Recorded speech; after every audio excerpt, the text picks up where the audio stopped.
Hey guys, how y'all doing today? My name is Franchise Fanatic and welcome back to the channel. And today with you guys is another movie review. This is going to be an older movie and you're going to be seeing this in Disney. I swear to God, I'm not a hobo. I just happen to like this shirt.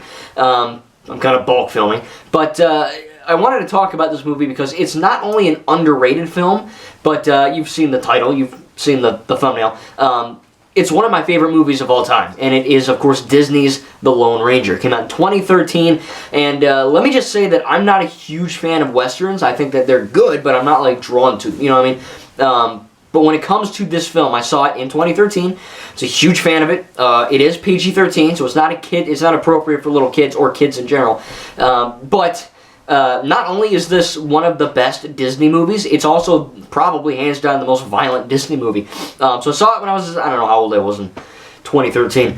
I was a wee little boy. But I do remember a vague memory, a fond memory of seeing this movie, and I was sitting here, my mom was to the left, and my cousin was to the right, okay?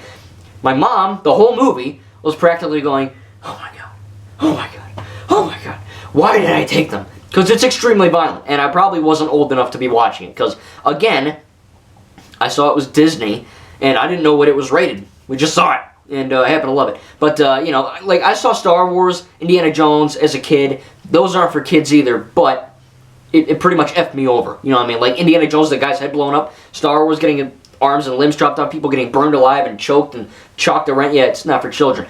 And this isn't either. And I remember my cousin... there's the scene where Butch Cavendish eats that guy's heart, and if you haven't seen the movie, it makes sense. But my cousin was literally covering her eyes. She couldn't take it. And of course, you know, I could, but it was kind of effed up, not gonna lie. But not only is this extremely violent, it's extremely well made.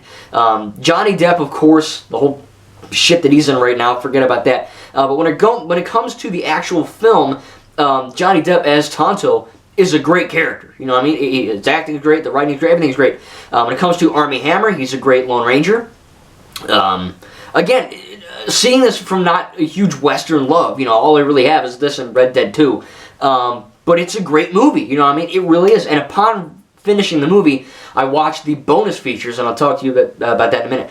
But this film gets so much right. Gore Verbinski, who directed the first 3 Pirates of the Caribbean films, he did a great effing job, man. I'll tell you. Every actor, every character, they're all so well made and so well put together. The editing is insane. There's a lot of great shots. There's a lot of great framing of the shots. A lot of great scene transitions. Remember in the movie Tintin, where they're in the Bagar, right? And you see, like, Haddock pull a book, and then it, like, you know, warps into, or slides into, you know, Haddock's, whatever his frickin', his buddy, his pirate buddy, I forgot his name.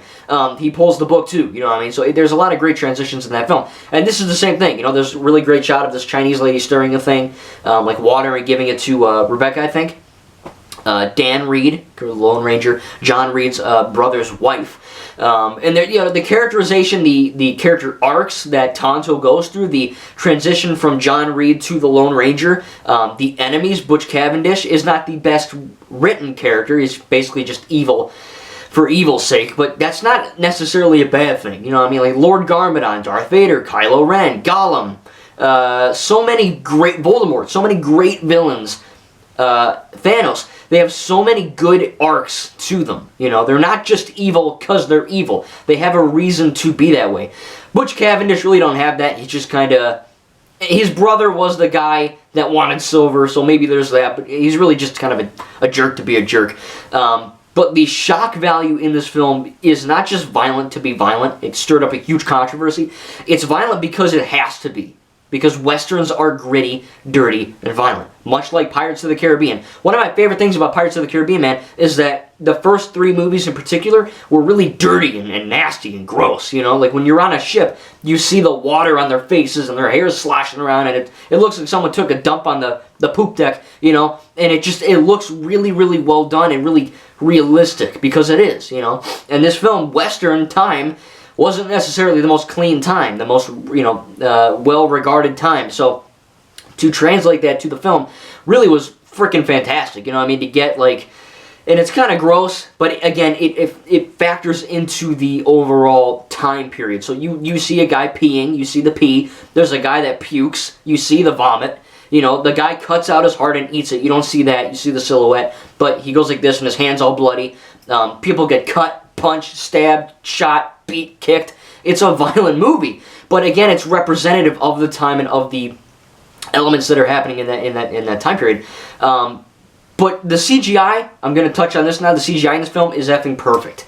I mean, it really is. It's perfect. I had a tough time, apart from the buffalo and the animals, I had a tough time telling apart what's real and what's CGI. Because if you didn't know, going back to what I mentioned before in the video about bonus features, for Pirates of the Caribbean, they created a real ship in the ocean. All right, that's not CGI. Some of it's CGI, but most of it is real. For the Lone Ranger, whenever you, especially the big finale, which is one of the best finales in cinema, third acts in cinema, you know, whenever you see a train in the beginning of the movie, no matter where you're seeing it in the film, if there's a train and someone's on top of it, running through it, riding a horse through it, shooting the windows, you know, eating at it, whatever, that is a real train. The guys that made this movie built real trains, massive trains from scratch. They went into the real world desert and built from scratch railroad track from scratch in the desert so that they could put the man-made from scratch train onto those tracks so that they can film. There's no CGI in those trains. They're real trains that move. You know, this isn't Hollywood blue screen. This is real. So I think merging practical effects, like having a real train and real environment and real canyons, mixed in with, of course, some of it has to be CGI when, like, the train falls over in the end and into the water. You know, shots like that, especially the third act where there's a lot of bushes and all that. But what they did when they have, like, those big shots where Tonto's on the ladder and he kind of steps off and it's that badass shot, you know, and all the wood flies everywhere. What they did for those scenes is they actually, that's a green screen, but it's still a real train. So what they did for those scenes is they basically put a train on top of a truck, right? And they drove the truck through on a road in the in a you know, on a road with a bunch of leaves flying around. So the leaves that are swinging and the trees and bushes that are hitting the car, you know, the different trains and all that, that's real. That's not CGI. You know what I mean? So there's a lot of practical effects and a lot of care that goes into this film. And the fact that it made no money, the fact that no one seems to like it apart from me, it freaking blows my mind, you know, because so much time and effort went into making this movie, and not just the sets and the, you know, the practicality of it. I'm talking about the characterization, the CGI, the acting, the writing, the sound design. You know, like when you watch the Power Rangers film, right, and in the end they go Power Ranger, you know, they play a little song. It was cool. It was just for a few seconds, but it was cool. In the Lone Ranger, they play the they play that song. Not for the whole action scene, but for a good majority of it. And it really, it put a smile on my face, you know, because the Lone Ranger, if anything, is a Western. It's not a comedy. It's a Western first. So there's a lot of grueling and gory scenes. And again, it's PG-13, so they can't be too much blood. But again, I mean, people get shot,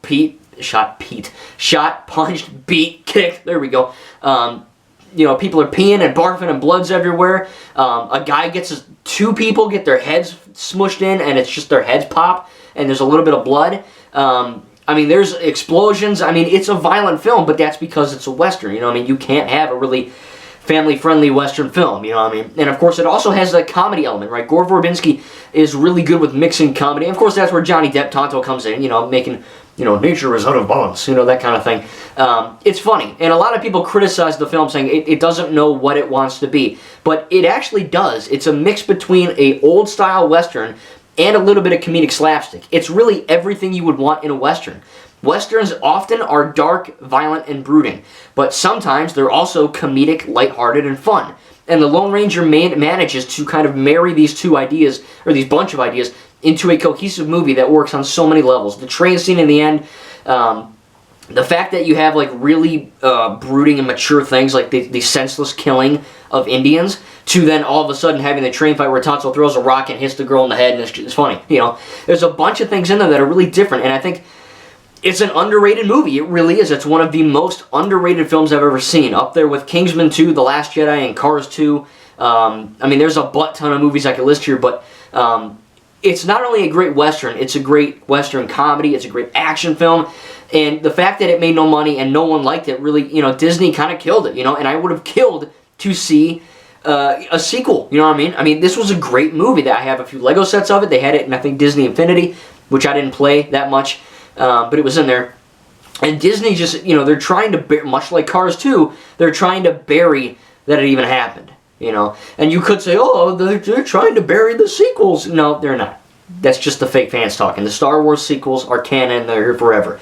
Disney loves them. They've said that multiple times. All Star Wars is good. But going back to The Lone Ranger and the properties that Disney doesn't really like, it's crazy to me. You know, it's absolutely mind-boggling that no one saw this. No one liked it. And it really is the best Western and the most, the perfect resemblance of a Western. It's everything you want from that style and genre of filmmaking. So again, I'm going to have to give The Lone Ranger an A. I really don't, let me think. I can't really think of anything that I didn't like. I think maybe the CGI, the animals could be a little bit better. That's my only nitpick. That's why it's not an A+. A few scenes with the CGI could be a little bit better. But other than that, I think the acting, the writing, the comedy, the action, the amount of brutality, you know, the brutalness of this film mixed with the lighthearted comedic moments really makes for just a great ride. So again, if you haven't seen The Lone Ranger, really what I have to tell you is don't trust the critics. This is not a horrible film. If you watch it and you don't like it, that's fine. But at least give it a shot. You know, I mean, I've talked to a few people that say, I didn't like it, but I liked the third act. That's fine. But, you know, it's supposed to be dark for a reason. It's supposed to be funny for a reason. It's not a tonally crazy film. All right? Gore Verbinski is smart. He's not an idiot. He knows how to do things correctly. Just watch Pirates. Watch The Lone Ranger. It's well worth your time. Again, guys, hope you guys enjoy. Disney, I don't know what to tell you, man. You made a great movie. It flopped. I don't know. You know, it's one of those films that, you know, it's like you happen to freaking love it, but no one else does, you know? So, yeah, hopefully tell me in the comments if you love The Lone Ranger, though. Tell me, because I want to know. What was your favorite scene? I love it all. You know, it's a great movie. It's one of my favorite films of all time, and I cannot recommend it enough. It's underrated, and it's a masterpiece. Thank you, guys, and we'll see you in the next video.